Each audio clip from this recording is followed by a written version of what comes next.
दोस्तों ये भी एक कॉमन सवाल है कि क्या मुझे डिवोर्स लेना पड़ेगा अपने ट्विन फ्लेम के यूनियन में आने के लिए। तो सबसे पहले मैं आपको बता दूं, अगर आपने इनर वर्क नहीं किया है, अगर आपने वो सारे रीजंस कि आपने इस पर्सन से शादी क्यों करी थी, आपने अपना कर्मा क्लियर नहीं किया है, आपको कैसे पता कि ये पर्सन का आपके लाइफ में क्या रीज़न है, जब तक वो कम्प्लीटली आपने चैप्टर कंप्लीट नहीं किया है, then no action is required. Right now आपको अपना फोकस सिर्फ और सिर्फ इनर वर्क पे लाना है। इनर वर्क आपको ये बताता है कि आपके पास्ट के क्या डिसीजंस रहे हैं जो आपको आज इस सिचुएशन में डाल रहे हैं। ऐसा क्यों हुआ कि आपने अपने ट्विन फ्लेम की बजाय किसी और को चुना। और हाँ, आप ये कह सकते हो तो मैं तो तब अपने ट्विन फ्लेम को नहीं मिली थी, मैं तो आफ्टर मैरिज मिली हूँ। यस, बट ये भी आपकी ही आत्मा का डिसीजन था। तो क्यों ऐसा हुआ कि डिवाइन ने ऐसा प्लान किया कि आप अपने ट्विन फ्लेम को आपकी मैरिज के बाद मिलें। दैट मीन्स दिस पर्सन जिनके साथ आप मैरिड हैं, कोई ना कोई जिंदगी में आपका पर्पस है, वो आपको चैप्टर कंप्लीट करना पड़ेगा। जो जो आपके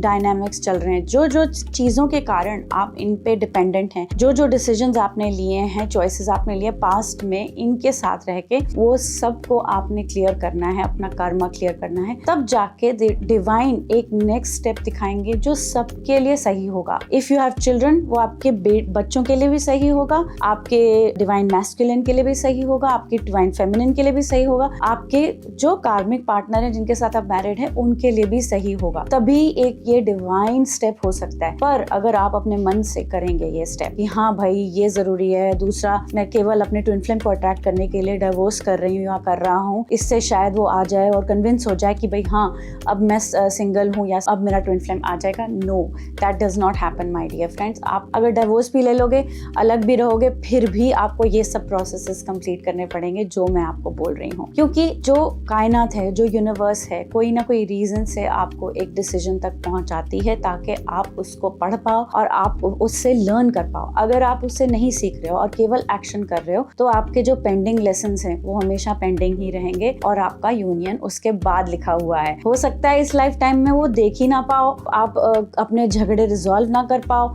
आप उस डायनामिक में फंसे ही रह जाओ। राइट, सो राइट प्रोसेस ये है कि आप करंट सिनेरियो में, जो भी आपका सिनेरियो है, डिवोर्स, नॉट डिवोर्स, विद कार्मिक, नॉट विद कार्मिक, सिंगल, जो भी आपका सिनेरियो है, उसको उस जगह से हीलिंग करनी शुरू करनी जरूरी है। And then that creates the right next step for you. आप जानना चाहते हैं ये नेक्स्ट स्टेप्स कैसे करने हैं, then download my master class and get to meet me, ताकि मैं आपको एग्जैक्टली डिस्क्राइब कर सकूं एग्जैक्टली आप कहाँ स्टक हो रहे हो और क्या चीज आपको लूप में रख रही है, ताकि आपकी जर्नी आगे बढ़े और आपका एवोल्यूशन की तरफ जाए आपका जीवन। नॉट जस्ट कि हाँ भाई अकम्प्लिश कर लिया, एक यूनियन में आ गया, शादी हो गई। Right? So that is the best price. The best price you can give to yourself is your inner work. आप अपना inner work एक धन की तरह देखें, एक जैसे क्षत्रिय के लिए उसकी तलवार होती है। Right? So take it with pride. If you want to learn how to do the inner work, download my masterclass and then I will guide you further. All right.